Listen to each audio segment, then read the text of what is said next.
तो हेलो दोस्तों, रउरा सबके स्वागत बा भोजपुरी गाना 111 पर। तो आशा करतनी कि रउरा सब अच्छा और स्वस्थ हो। तो आज हम गावे जातनी छठ पूजा के गीत, जौन पवन सिंह के गाना हटे जोड़े जोड़े फलवा सॉन्ग। तो कैसन लगी कमेंट में बताएं लोग। और अभी तक चैनल के सब्सक्राइब नहीं कैले लोग तो प्लीज़ सब्सक्राइब करी लोग, बेल आइकन के दबावल मत भूली लो। वीडियो अच्छा लगी तो लाइक कमेंट शेयर जरूर करी लोग, और ज़्यादा से ज़्यादा दोस्तन के पास शेयर करी लो ताकि वो लोग सुन सके लोग गाना। कमेंट में कैसन लगे कमेंट करें। चलिए स्टार्ट करते नहीं, गाना बनल रही हमारा साथ। जोरे जोरे फलवा सूरज देवा, घाटवा पे तिवई चढ़ावेले हो। जोरे जोरे फलवा सूरज देवा, घाटवा पे तिवई चढ़ावेले हो। जल बीचे खड़ा होई दर्शनला, आसरा लगावेले हो। जल बीचे खड़ा होई दर्शनला, आसरा लगावेले हो। कब देव देवता तू आके दर्शनिया, हाँ शीतली बयरिया, शीतल दूजे पनिया।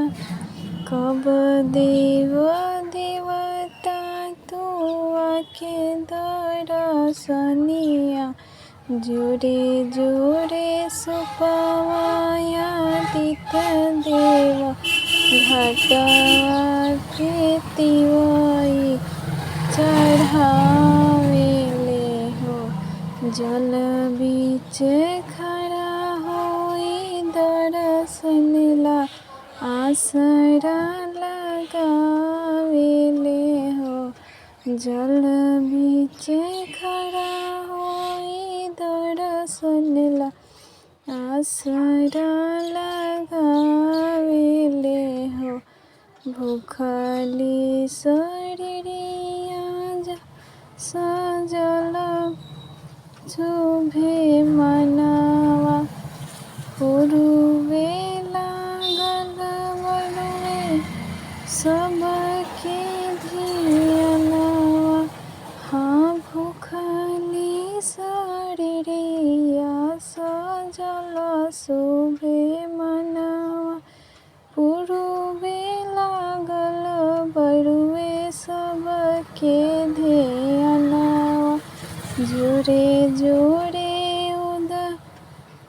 दौड़वा ए दीनानाथ, घाटवा पे तिवई चढ़ावेले हो।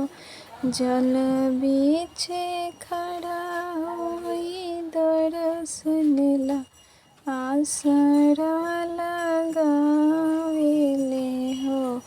जल बीचे खड़ा होई दर्शनला, आसरा लगावेले हो। विनय बिहारी लिखले माई के भजनवा, गावेली पलक बेटी धाई के धियनवा। विनय बिहारी लिखले माई के भजनवा, गावेली संध्या बेटी धाई के धियनवा। जोरे जोरे पियरिए गंगा मैया, घाटवा पे तिवई चढ़ावेले हो। जल बीचे खड़ा होई दर्शनला, आसरा लगावेले हो।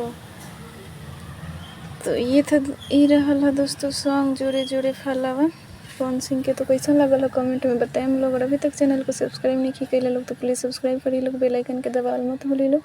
वीडियो अच्छा लगी तो लाइक कमेंट शेयर जरूर करिए लोग दोस्तों के पास। तो चलिए स्टार्ट करा तनी वीडियो रोरस मिला तनी नेक्स्ट वीडियो में, तब तक खातिर जय श्री राम दोस्तों।